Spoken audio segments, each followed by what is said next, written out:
Hey, welcome to another episode of Men on Scandal, our weekly show where we recap the latest episode. This episode being called Everything's Coming Up Mellie. Mm. I'm Tony Scott, and that is Mark Clark, and that is Troy Johnson.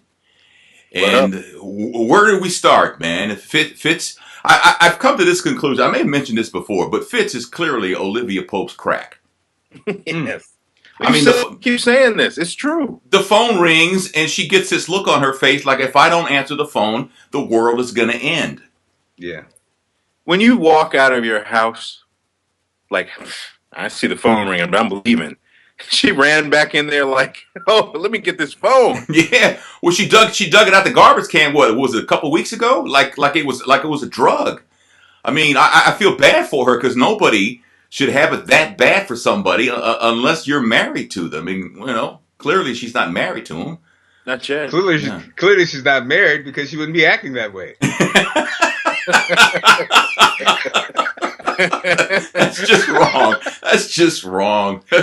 Your I'm wife playing. Does your wife watch, man? Because she's going to get you for that one. So hey, everyone knows. Everyone knows I'm hooked on Allison. So yeah, she's your drug. She's your crack. It's sad, but yes. Now, so Mark, you're saying that if the phone was on the counter and you were walking out, I ain't answering this phone. Would you run back in the house and get the phone? No, but I still love my wife. Well, I heard that. But see, that's the president. That's the president phone, though. Yeah, that's the president. And Fitz told Olivia to stay away from Jake. Now, did he tell her that for selfish reasons, or did he tell her that because Jake is just in too much danger?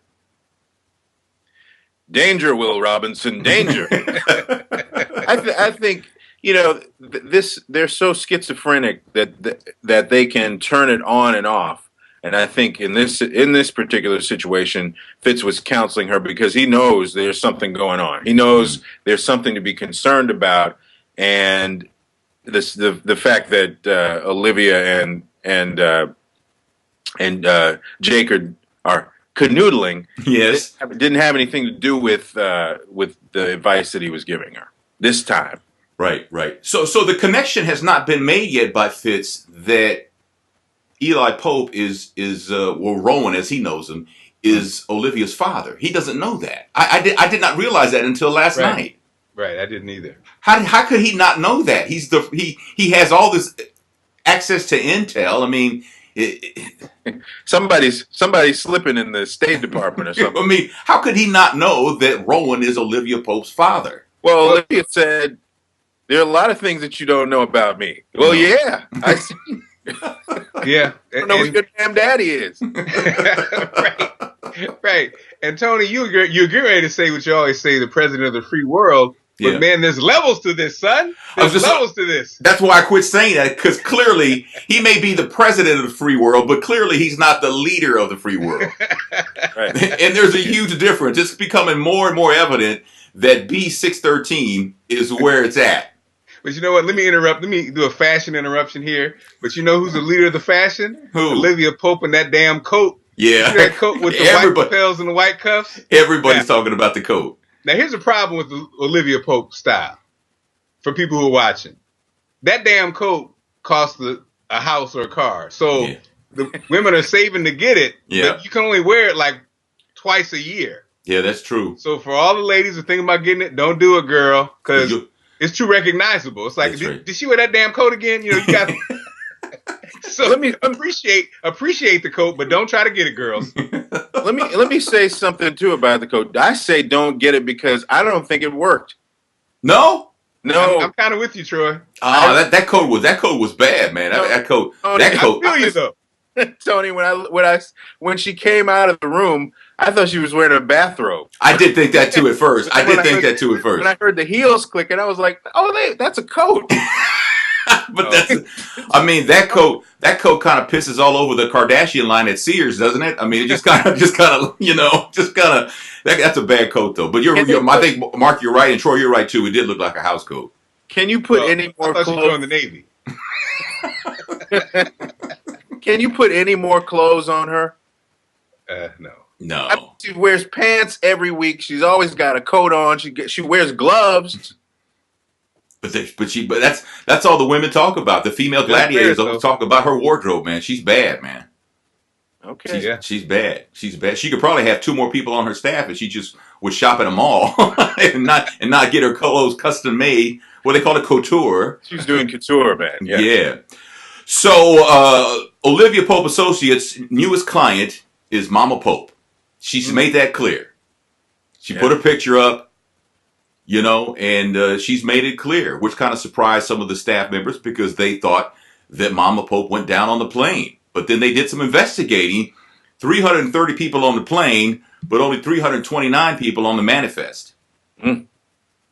As we find out later, we know why, but boy, that manifest always tells the truth, man. You can't never go wrong with the manifest.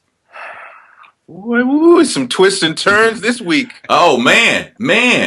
We haven't we haven't scratched the surface. I understand. We when we do this show, we go through all the steps of the show, but whoa! Yeah, we got to talk about coming up. Don't get to it. Don't get where. Get to the last 20 minutes, man.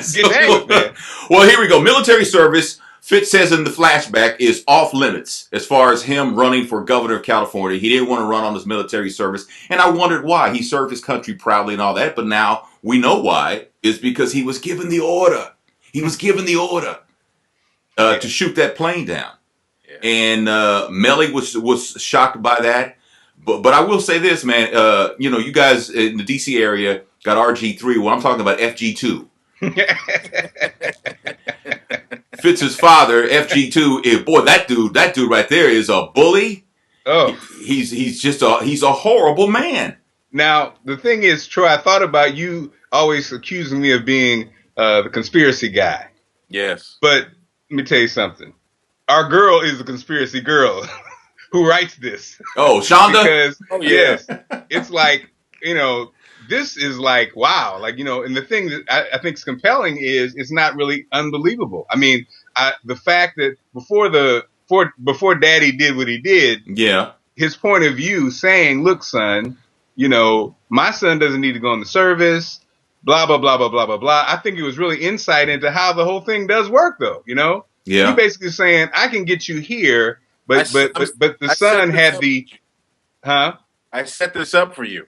Exactly. The son had the idealized view that most of us have. Now, we're not wealthy, but you know what I'm saying? On how, I want to serve my country. Man, please, this is how you do it. But instead of going left, he went right. And then we saw what happened.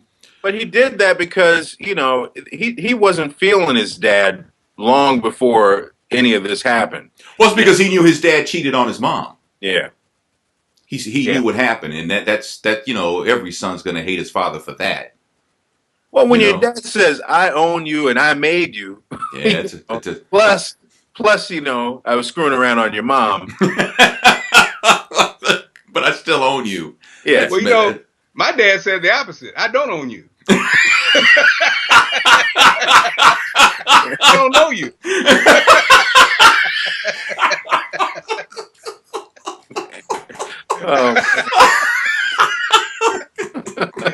Just want to add that. Troy, we got to get him help on that issue, man. We got to get him help. It's a therapy session up in here. So let's move a little forward, man. Charlie is laying that trap for Quinn, man. He is laying that trap for her. Yes. Hey, man, Tony, hold up, Tony. Yeah. What? You gonna come back to the big? Yeah, I'm gonna come back. I'm just going in the order of the show, so I'm gonna come back. But I was Charlie's laying that trap. He pushed against the wall and planted those lips on her. Yeah. And now her head is spinning. Is that what you're looking for? I wonder if anybody's going to use that this weekend. Just throw a woman up against a wall. Yeah. That's what you're looking for. Hey, call me tomorrow. Some more shooting. Yeah. You know what? She loses points because Charlie does not have enough swag to be pulling that game out. Oh, that's true. Quinn is a cornball, man. Come on. He does not have enough swag. You gotta be, well, she's probably gotta have a lot of, something, but he don't have it. Well, clearly she's vulnerable, man. The last romantic relationship she had ended with a knife in the guy's neck. Remember that? Oh. Yes. And then she got close to Huck. Now, I don't know if necessarily if it was romantic. Maybe it would have led to that. But then he shut her down. Yeah. So he probably caught her at the right time, But we'll come back to that. But I do have a new rule, man. Cyrus can no longer be in any more flashbacks. Yes, Tony. You know, you wanna go with this flashback? You got something for me? I'm just saying, man. Unabomber called. He wants his steez back, man. Because what was that, man? Cyrus, you can't be in any more flashbacks, man. That's the last one. I thought Cyrus looked like a ruffled up Sting, like Sting on a bender. Like when I'm talking about the Sting that went away, hadn't made an album for a few years. Yeah, that came back. Yeah, yes. Trudy threw him out the house and everything. Get out. I thought actually Cyrus. I believed it though. I was like, you know what? Cyrus did look younger, but then I thought Fitz and Mellie looked the same. Yes. So it was like the flashback was all. They put the flashback all on Cyrus. Yeah, they did put it all on Cyrus. I mean, Mellie's hair was different, and she had the muted lipstick. The kind of the same. She was kind of rocking that. Fitz, you can't roll him back. He just looks timeless all the time. They didn't have any more afros in the costume part. They decided to give it a pass. They used all the afros already on the show. In the flashbacks. Shonda has a connection with the Soul Train Music Awards makeup artist, but not with the not with the American Music Awards, man. No, not with the Grammys. Not with the American Country Awards. They were on last man. time. Well, let's go back to the FG2. Yeah. He told Mellie in the flashback that Fitz shot down the plane. Yeah. Right? And he's still sipping whatever he was drinking. And you knew it was when he says, "Man, you're a beautiful woman." I said, "Oh, hell no." Here we I didn't go. think it was going that far, though. Oh, man. I was like, oh, no. The man raped his daughter-in-law. Oh, man. Pineapples.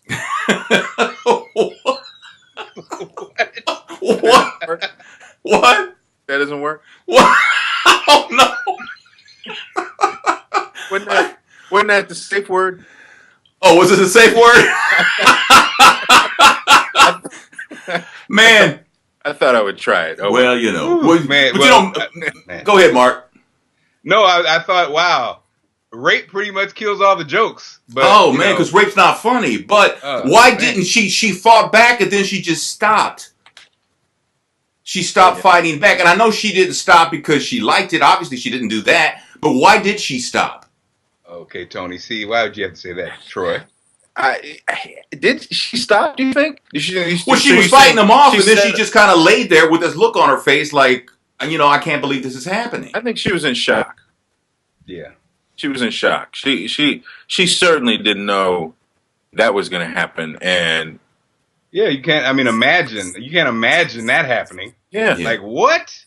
And it's interesting. I think that story turn, that's kind of risky, I think, for the series, because how can she's a victim now, a real victim, not a victim of her ambition, but a victim. She's not a victim of her husband's infidelity. She's now a victim of rape. Right, yeah. and it kind of like I was like, well, then to me it colors everybody differently. Like, so then Fitz looks selfish, and Olivia looks like selfish, and she looks like the person who made him president and was fighting for that, like his soldier. Yeah. So I'm like, man, what's going on? How can I hate on Mellie now? And the thing is that I wonder down the road, are we going to find out that Fitz finds out that his father raped his wife, and maybe that's yet another layer of the hatred he has for his dad. Imagine what would have happened if, here we are rewriting the show, but imagine if he knew that before his father died. And it probably would have been that situation. And I was like, well, why? That's what I was probably trying to think to myself. Why wouldn't she tell him there's too much riding on this? She wanted to get, she was going to get something out of this. She wanted to get to the White House. She wanted Fitz to be president, and all the trappings, because, he wasn't interested in any of that stuff. So if she laid that bombshell on him, everything, they were going to be living on the beach somewhere, because he would have been done with the whole political thing. So you think she kind of took it for the team then? She took one for the team. Wow. Man. That's a hell of a take right there, man. I ain't gonna lie to you, man. It is. It's shaking up men on Scandal. I mean, it did. I mean, because we all. I mean, Troy don't have any daughters, but we have daughters, and it's like, but that doesn't make Troy any less. I mean, of course, obviously, he thinks rape is a horrible thing. I mean, I do, Tony. Yes. Yeah. Let's move forward before we get banned. Let's go. So Mellie makes her way upstairs. Fitz is in bed. And she wants to take a shower, and he says, "Come here." She goes, "I'd rather take a shower first." He goes, "No, come here." So she's laying there in her husband's arms with her father-in-law all over her. Woo! Awkward. Oh man, the look on her face told the whole story, man. That's when I really, really felt bad for Mellie, man. Yeah. And then Fitz was having a moment with her. Mm-hmm. He said, I wish my father was on my side. And my father doesn't believe in me. I wish my father was on my side. And she was thinking, yeah, he was on your side. He believes in me. No, really. The bed. He was on your side of the bed. Oh, man. So we come back to current time. And apparently during the whole episode, what's being woven into the storyline last night was the camera crew following Mellie around. Yes. And she tells Fitz, I'm here for you. I'm doing this for you. I'm taking all the heat for your affair. This is, and I'm doing this interview. Make yourself available. And he did. But then that interviewer, she put that question to Mellie, and Mellie was a deer in the headlights, man. She was stumped. She had nothing. So after some awkward, that was pretty awkward. That was a long, I don't know if it was like 5 seconds, but that would seem like it was like 10 minutes. Yeah, she definitely was in the,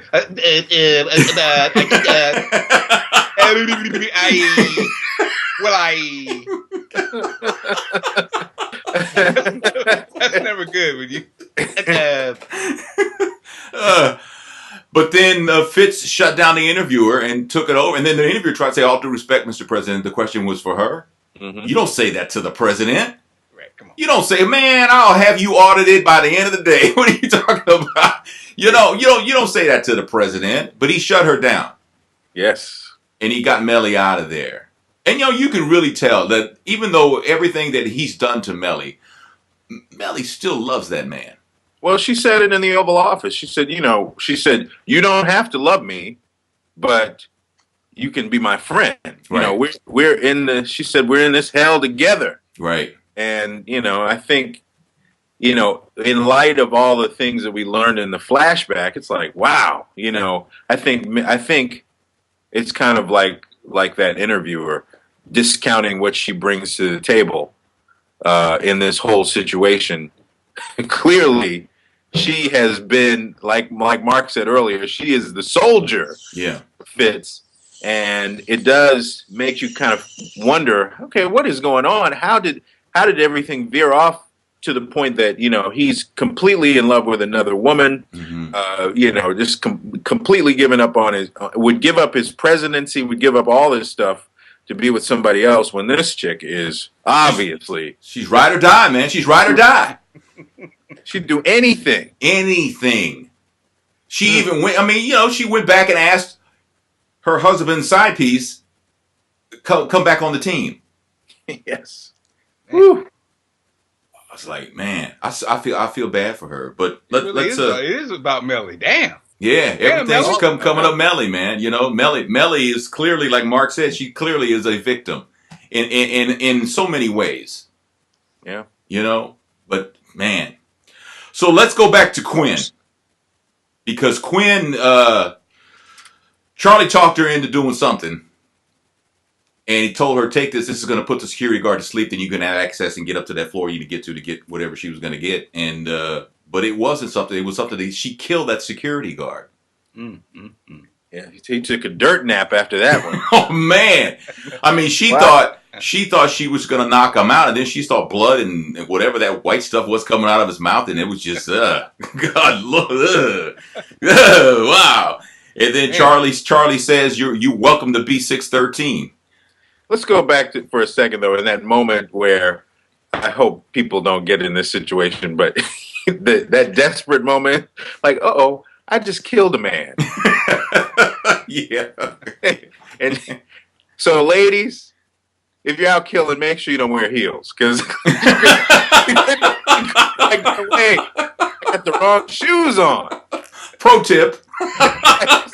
Here's a pro tip for you, ladies. If you're gonna kill somebody, don't wear heels. It's a B16 tip. You know, wear the proper footwear when you're committing a homicide. It's important. It's important. How is she going to get out of that mess? Because if she's now a member of B16, that means that Eli Pope owns her. But that's how she's going to get out of it. She's going to kill. She killed somebody in a public place in an office building. The first thing he showed her was the video. Like, look at you. Look what you did. So, this new iPad Air. Boy, look at the definition on this. Man, I'm telling you. That's, I don't know, man. I don't know. It'd be interesting to see how that all turns out. B16 will sweep it under the rug. Yeah, but, I mean, Huck's angry at her, but he still has, he cares about her. I don't know if he cares for her, like in a romantic way, but he cares about her. I don't think he wanted to see his worst enemy fall into the hands of B613. Damn. And we're talking about her killing a key part of Olivia's research into what happened to her mom. Yeah. Yeah. That is true. That is true. There's repercussions with the gladiators. Yeah, yeah. So is the vice president's husband gay? Well, it kind of seems that way, huh? Just because he likes man candy don't mean you gay.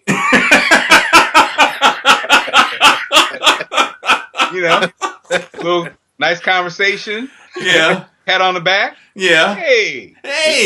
He was chatting him up, wasn't he? Yeah. He had no interest to the girl, did he? He had no interest in her. It was like, yeah, whatever. He doesn't the word whore is tossed around liberally on this show, so apparently he doesn't like the online whores. Yes. Clean yourself up. Yes, clean yourself up. He wants Cyrus's husband. That was surprising. Cyrus didn't care. Oh, look, I guess he likes a different flavor. Well, if it's going to get the president reelected, man, then Cyrus is willing to take one for the team. Man, yes. Wow. Find his husband sitting on some other man's chest.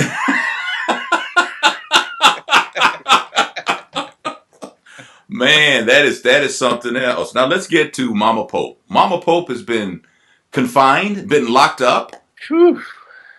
Where's that bag you were talking about last week, Mark? Yeah, hard time. Man, high fashion bag there. She was in Starlock 13. Jeez. Man, that lets you know. I always think it's interesting, like when people are in those kind of scenes, how all them damn chains and doors sliding, but they only really wake up when you get right in front of them. She was, when you pulled that little stool up, that's what woke her up. Like, yeah, I want to see my baby. You're like, damn, you didn't hear all that noise before? How do you not? I don't know. It'll be interesting to see how this unfolds because I'm just wondering, how do you get away with that? But of course, he is Rowan. He is command. He's the B in B613. He's. I mean, how do you do that to your child's mother who's done nothing, as far as we know? Yeah, that's interesting. I tell you what, this was loaded. This one was loaded. Yeah, it's a whole bunch of question marks. Man, he have to be some showdowns coming up. I mean, oh yeah, but I mean, he pulls up the stool and the first thing he says is, "Your daughter's been asking about you." I mean, nothing. Good morning. Want some coffee? Anything? How'd you sleep? Did you go to Sleepy Land? I mean, nothing. Your daughter's been asking for you. Well, tell her I said what's up. You see, I'm in capacity. I'm in a jail. What do you want me to do? And that was not just the regular jail. That was that jail. That was that Guantanamo jail, man. Man. Yeah, this is a head scratch. I mean, on so many levels, I hear I hear the hesitation in our voice. We don't know what to do. We don't know what to do. Yeah. We don't know what to think. Yeah, I think the rape made us less funny this week, but I mean that was horrible. Yeah, that's kind of like, man, wow.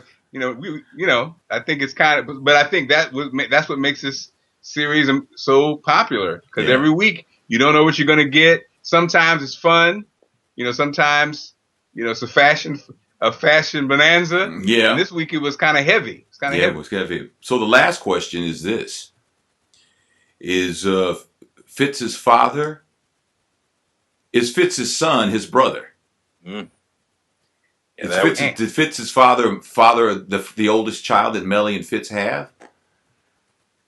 I mean, that's wow. That's Daddy Fitz. Oh man, Grandpa Dad. He has Grandpa's eyes. Does he really? Does he? Maybe a little bit. He's got Granddad's eyes, and he likes scotch. A little young for that, though. And he's tall. He's really tall. He's tall. Why does he have gray hair? And he's only 14. I don't know what that. I don't know, man. I just man, that one got me. That rape, and then at the end, it's like it's very possible that that man is Grandpa is dad. Mm. Well, we've already seen one of those earlier in this series. Refresh me. A mom-daughter. Oh yeah. That's. I don't know, man. You're right, Mark. This episode here, man. This was the roller coaster I think so far this season. In the last like 20 minutes. Because I mean we're humming along here. I'm taking notes, and then and then that first bombshell, which one was the rape. Yeah, and then they went to the first commercial break after that. I'm still staring at the TV instead of writing notes. I was like, yeah, my notes stopped after that. You're right. It was like Mellie raped by Fitz's dad. That was it. That pretty much stopped me. And that's a shame because James got fired. James did get fired. Yeah, can't talk about it. Who cares? Yeah, yeah. In the grand scheme of things, yeah, who really gives a damn that he got fired? So, You're right. Poor James. Caught an L this week. Oh, well. Well. I heard he's going to do some part-time work for the Black Eagle in D.C. For Joe Madison, man. I saw Joe Madison the other day, yes. Hilarious. I'd love to see those two together. Yeah. So I don't know, man. That's where we are with this episode of Scandal. Everything's coming up, Mellie. Yeah, we're kind of melancholy today. But I mean, okay. that rape really bothered me. And then on top of that, now we find out that Grandpa might be the boy's daddy. It's possible. That's blown in the wind. That really let the air out of my sails, man. I ain't gonna lie. It was kind of I don't know. I feel some kind of way about that, man. I ain't gonna lie to you. Are you going to be able to recover? I feel some kind of way. I'm thinking I might have to call in today and not go to work. I mean, it really bothered me, man. That is a tough scene, and it threw a monkey wrench in the entire trajectory of this conversation about the show and what they were going to do. We're thinking, okay, it's going to be all about Olivia's mom. Not yet. Not yet, man. It's about Fitz's dad and Mellie and yeah. I felt bad. I wanted to hug Mellie last night. I did. I bet you did. Easy, mister. Yeah. And I turned out to be the father of her second child. No, I can't do that. Maybe Abby could give her a hug. Hey, that's a pay-per-view event. Wait, now stop that. Abby's going around hugging everybody now, hugging Carrie. I don't know, man. I don't know. Well, that's Men on Scandal. Everything's coming up, Mellie. You guys have anything else? I think that's it. I have to give a shout out to ABC2 in Baltimore. They are giving some love to Men on Scandal. Yeah, they are giving some love to Men on Scandal. We were on the list, which is a show that just kind of talks about things that are happening around town, and they talked about us. But they're doing a full-scale interview about Men on Scandal.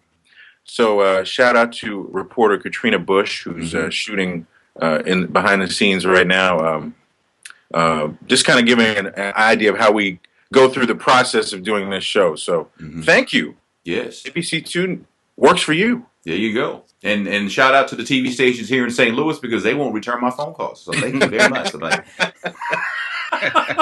And a shout out to my mama who's watching. Thank you. Oh, there you go. Wherever there you go. Yeah. Okay. Well, there you go. That's Men on Scandal. If you don't mind giving us a thumbs up, that'd be great. Subscribing makes it even better. Leave a comment. A lot of people are commenting on the YouTube feed, man, commenting about their conspiracies. And a lot of people seem to love our show. So I really appreciate that. You know, so share it if you must.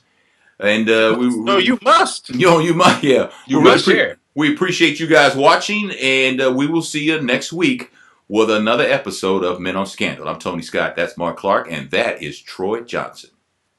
Peace.